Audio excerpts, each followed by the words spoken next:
Welcome to Jamie's Vinyl Hideaway, and today, the Muscle Shoals Challenge. The Muscle Shoals Challenge. Before I get into that and tell you what that's all about and why, let me point out my new stereo equipment here. Ooh. It's not really new, but I've been playing this Marantz 255 that I bought in 1980.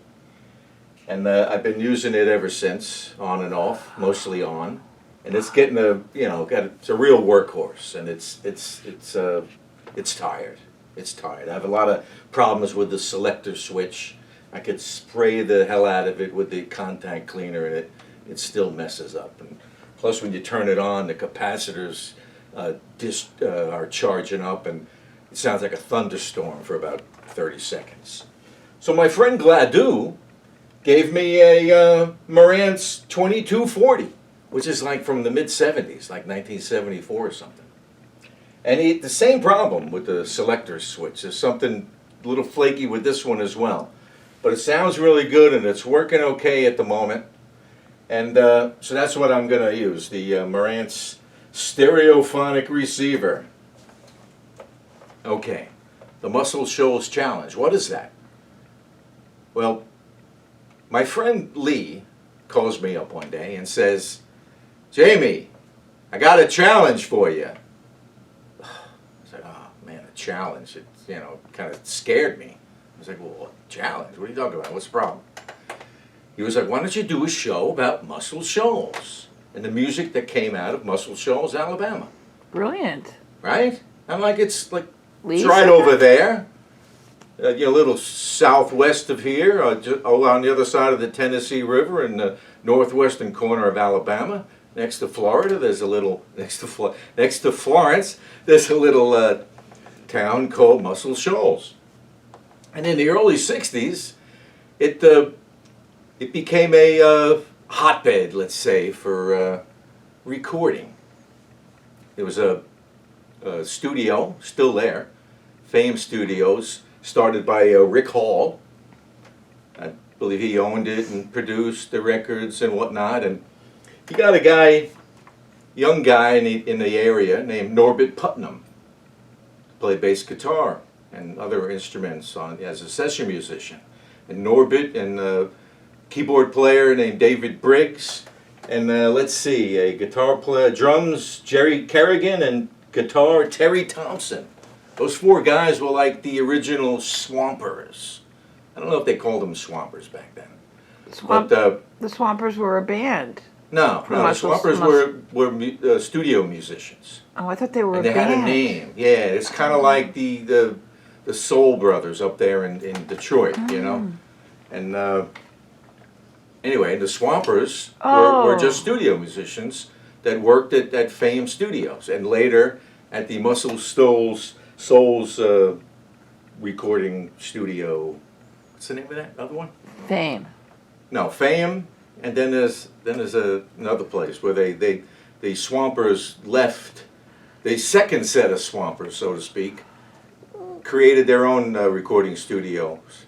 But anyway. Well, I have a question. Oh, you already got a question.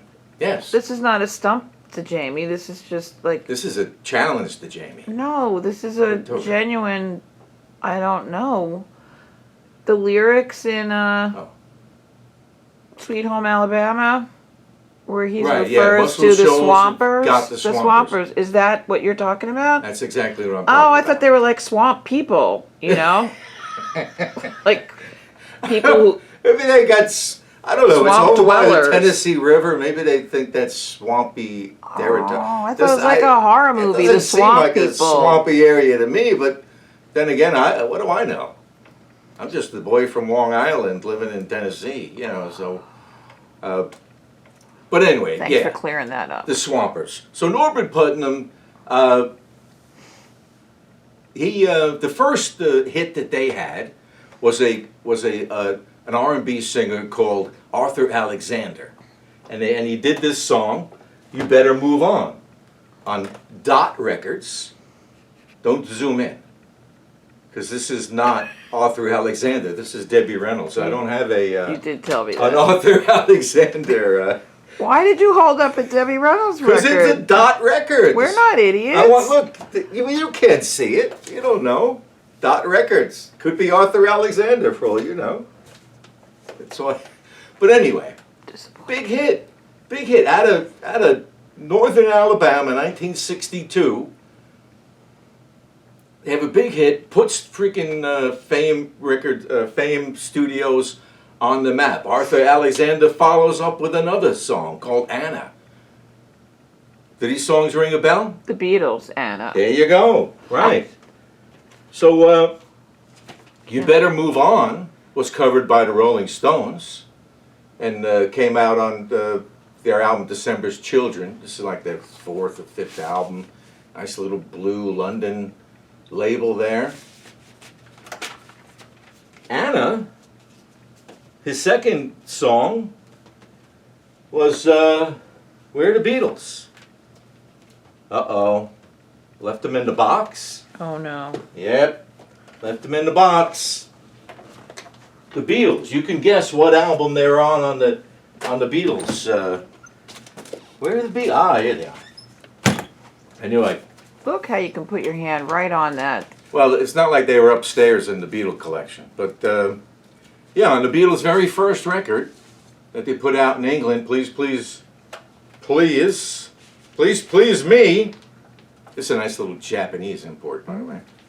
They did a cover of the song Anna. This is like 1963. This is like hardly even a year after that song came out. In the United States, Anna showed up on the Introducing the Beatles record, the one on VJ. Unfortunately, this is a counterfeit. Doesn't quite have the right label that it should. And they made counterfeits of the Beatles. But anyway, so Lee says to me, what do you know, this is a challenge. It really is a challenge to me. Because I don't have a lot of music recorded in Muscle Shoals. A lot of R&B stuff, a lot of stuff that I might not have. But that's where I had to look and find something. And who did I find? I found Wilson Pickett. No. Oh, yeah, Wilson Pickett. Oh, anyway, so if you want to catch up on Muscle Shoals, check out that book by Norbert Putnam. What's the name of it? I can't read underneath his name. The name of the book is Music Lessons, Volume 1. I think there's a Volume 2 out. I hope there's a Volume 2 out. Well, But anyway, Norbert and David Briggs and all them, they all get better offers in Nashville. So they go up to Nashville and and have a great career after that. So Muscle Shoals is needing another set of swampers. So more swampers. You know who did You Better Move On the best? I knew it sounded familiar. The title? Better Move On. Who? Levon Helm. Get out. Oh my God, it's the best version of You Better Move On. And he's from Louisiana. He's like next door. But Alabama, 1960s. What's going on in Alabama, 1960s? I don't need to tell you. Oh my God. But peace and harmony up there in freaking Muscle Shoals, man. It's like things are going good. That's a great song. So later on in the 60s, Wilson Pickett comes down from Detroit. Turns out he's an Alabama native. But he was starting his career up in Detroit, and he comes down to Fame Studios. And Rick Hall produces his popular records. Jimmy Johnson on guitar. Roger Hawkins drums. We'll talk about these guys later. These are like the second set of swampers. And there's another record I got from Wilson Pickett. Who's on this one? A lot of the same guys. David Hood on bass. We'll get back to that name again. By the way, this is a nice little Atlantic red and green label.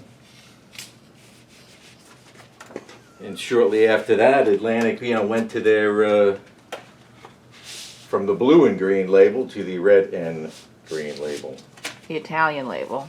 The Italian label, yeah. They went from the blue and green. What would that be? Tartan. What is this? Swamp to Jamie. Stump to Jamie. Well, you're going to stump me because I really don't know what I'm talking about here. Nah, I kind of went But- easy on you. These are layups. You went easy on me? These are Good. layups. Good, because this is going to be a... This going to... wait, what is this? Detritus. Can't have that. What brotherly group recorded their first hit at Fame... Yeah. Brotherly group, their first hit at Fame Recording Studio, Muscle Shoals, Alabama. The big Well, hint there. I added The the word. brotherly group? I added the word brotherly. Brotherly group. Now, while I was looking, like trying to find what's in my collection that might have been recorded at Muscle Shoals, I came across this brotherly group and thought, well, maybe I have them in my inventory. I was saving this for last. Okay.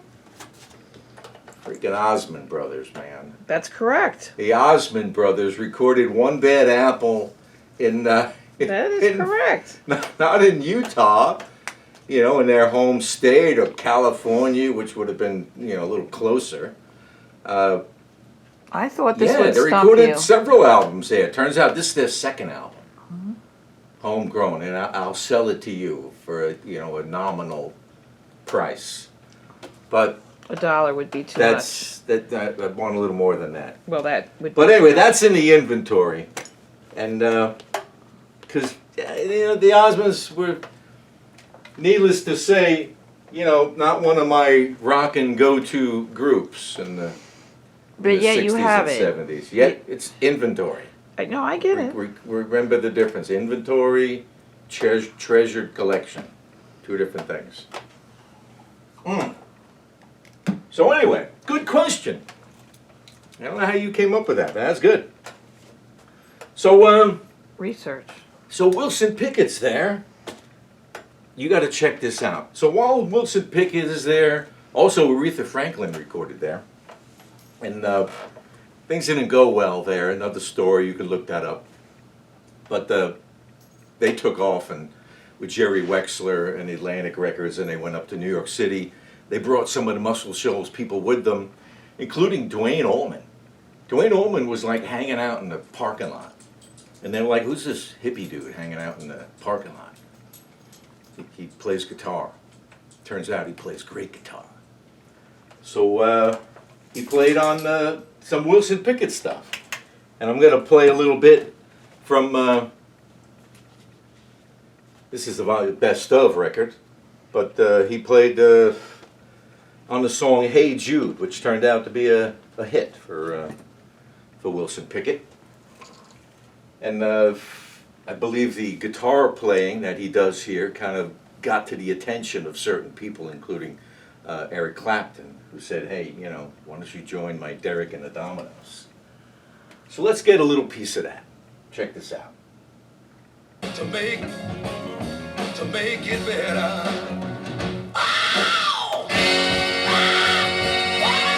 I'm hitting the wrong volume.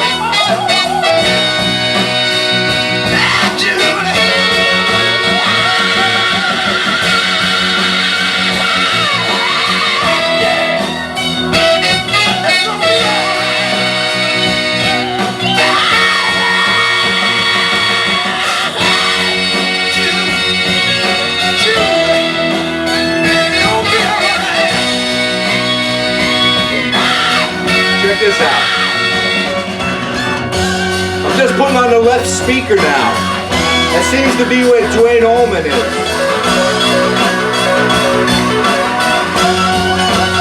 Listen to that.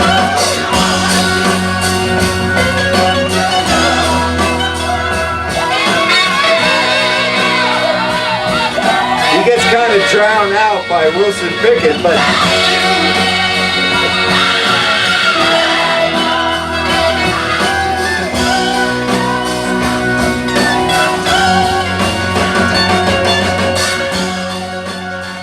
I tell you, that could have gone on for another 2 minutes. You hear that though? Isn't that awesome? Yeah, I mean. I'm thinking pretty awesome, Yeah, impressive. And we know where Mr. Duane Allman went after that. Anyway, so Wilson Pickett. What else do I got? Wilson Pickett. I'm sure I got something else. Oh yeah. Yeah, I mentioned the Stones already. The Stones. Oh, the Rolling Stones? I'm sorry, the Rolling Stones. I'm sorry, right. I'm a purist. Not Do the not say Stones. Under this, you know, Stones, the Rolling man. Stones. They recorded this album. Well, not all of this album. They recorded 4 songs. Honky Tonk Woman and Wild Horses among them. Are you sure? I'm sure. Okay. Why, is this in the next Stump to Jamie? By any chance? But yeah, very American sounding songs. By the way, I took this record out on one of my gimmick record cover shows, the one with the zipper. And if you want to see what's inside, you got to check out that other show. Gimmick Album Covers Volume 1, or whatever it was. That's a good plug. Right? Good for plug. a past show.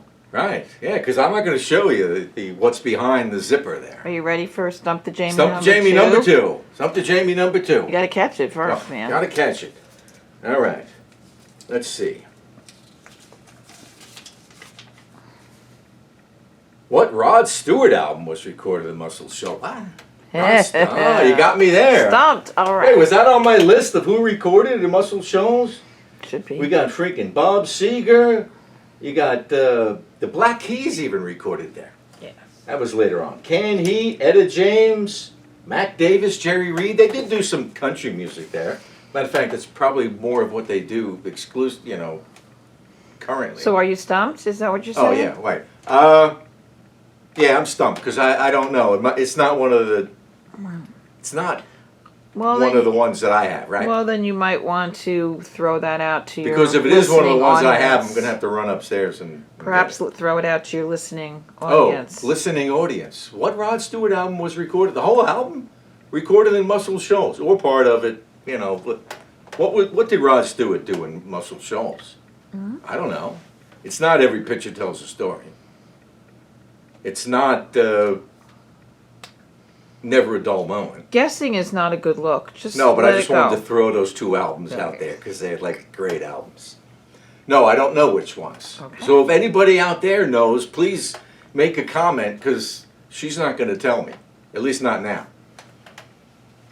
So please, if you know who it is, Rod Stewart, what album did he record in Muscle Shoals? Probably one of his more, you know, R&B related albums, you know, because, I mean, that's what they did down there.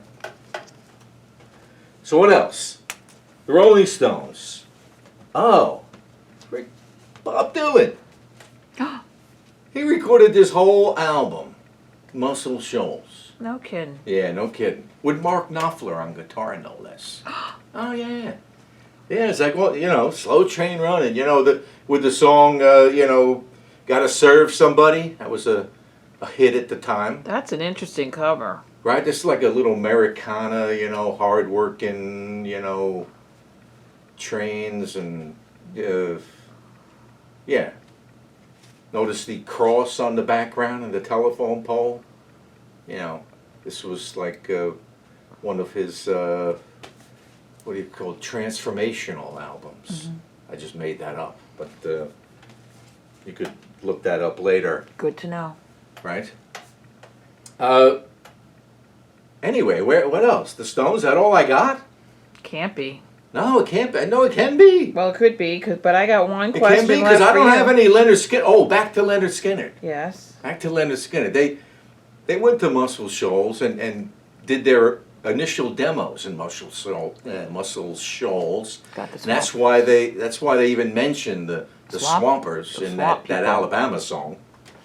And I don't know, they mentioned some other stuff I don't really get, but that's another story. You know, I mean, when I first heard that song, like I knew who Richard Nixon was, right? And I knew who, you know, George Wallace was, but I did not know who the Swampers were. Wow. And they're about the most positive thing, you know, about that song, I think, you know, All right, because well, this- Muscle Shoals got the Swampers. I think you got this. And they pick them up when they're feeling blue. But they did the Street Survivors years later. You know, they did their pronounced album, their big breakthrough, their first album over in Georgia. But by the time they did Street Survivors, their last album before the plane crash, They recorded that Street Survivors album in Muscle Shoals, but I'm still looking for a copy of that. Well, I think that you know what you got here is Is that something you can manage. Just did that? I think you can manage this. What 3 classic tracks did the Classic. Oh, classic! I just told you. 3 classic tracks that the Rolling Stones cut at Muscle Shoals. Yeah, but you were wrong. So. Oh, I was not wrong. So try again. Honky Tonk Women, Wild Horses. What was the other song? Stray Cat Blues? You only got 1 out of 3 so far. Correct. It's not Wild Horses. Yes, Wild Horses is It's correct. not Honky Tonk Women? Absolutely not. Oh, I know! Ooh! Brown Sugar! That's, forget Sugar. Honky Tonk Woman. And then the Brown third. Sugar. And then the third. It's not on the wall there. Okay, so you're stumped. They recorded 4 songs there. You know, I couldn't remember everyone. I don't think it was a hit. Was it a hit? The third one? No. Yeah. No, it's not a hit. It's like, you know, it's not Stray Cat Blues? No. There's a third one. Morphine, Sister Morphine. We're gonna play charades now? Oh. Sounds like. All right, listen.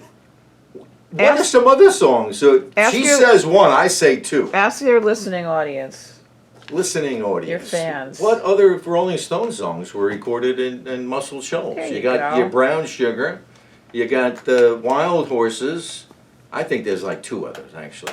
But what are the other 1 or 2? Give me 1. Please, make a comment. Ask your friends. Share with your friends. Let us know you're there. Let us know you're there. But anyway, We're not talking to ourselves. check this out. I'm going to play a little something right here. Now, you might say, Traffic? Did they record it in Muscle Shoals? Traffic? Well, no, they did not record it in Muscle Shoals. So why would I take this album out? Because Traffic's band at the time consisted of 2 Muscle Shoals, 2 Swampers. Not to mention they had a couple other Swampers play and tour with them. But this album here has got Roger Hawkins and David Hood. Roger Hawkins drums, David Hood on bass. And I'm going to play you something out of that, and we're going to go out on that. I was going to go out on the Osmond Brothers, but you made me break out that sooner. You know, I was going to play a few Osmond Brothers tunes, but Doesn't take much. But no, seriously now, right out of my collection here, Shoot Out at the Fantasy Factory. This was their follow-up to the Low Spark and High Heel Boys album. And I was thinking, what am I going to play from this, you know? I'll just play the title track. Very percussion-heavy song, or album, really. You know, they had like 3 percussion players. Jim Capaldi is, you know, he's not doing drums anymore. He's doing percussion. Plus, they got another percussion guy. I can't pronounce his name though. Then don't. Yeah, I won't even try. Because you've been challenged by saying Muscle Shoals. Oh yeah, no. But anyway, so you know, Swampers, they got on the plane. They flew over to England, wherever they recorded this. And I forgot, where did they record this? They could have, recorded in Jamaica for all I know, which was a thing at the time. 1973. Here's a little bit of Shoot Out at the Fantasy.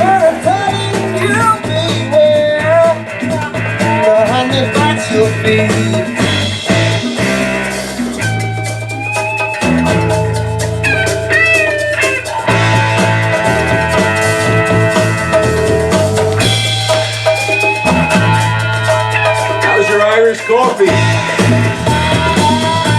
Pick up. Delicious. It's the best one I've ever had. Very little coffee.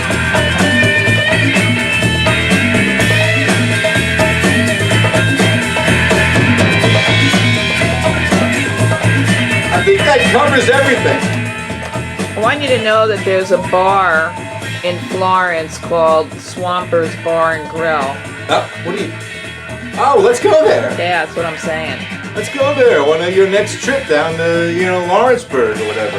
We'll just shoot over the river into the great state of Alabama, go to the Swampers Bar and Grill. All right, I think they might even have tours of the recording studios there. But the two recording studios, Fame and the Muscle Shoals recording studio, where that's where the Bob Dylan and the Stones recorded. Let's do that. But you know, I'm thinking that, yeah, listen to this.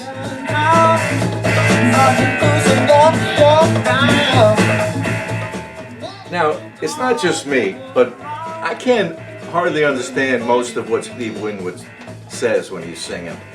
But I'm thinking maybe if he recorded at the Muscle Shoals studios, we might hear his vocals, you know, because they really put the vocals way up front.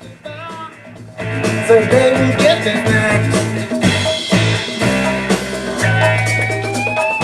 That's it. It's great. That's all I got, right? That is great. It's great, I tell you. Great band. The Muscle Shoals musicians, the Swampers, they showed up everywhere. From Alabama to Nashville into, you know, London, England, New York City.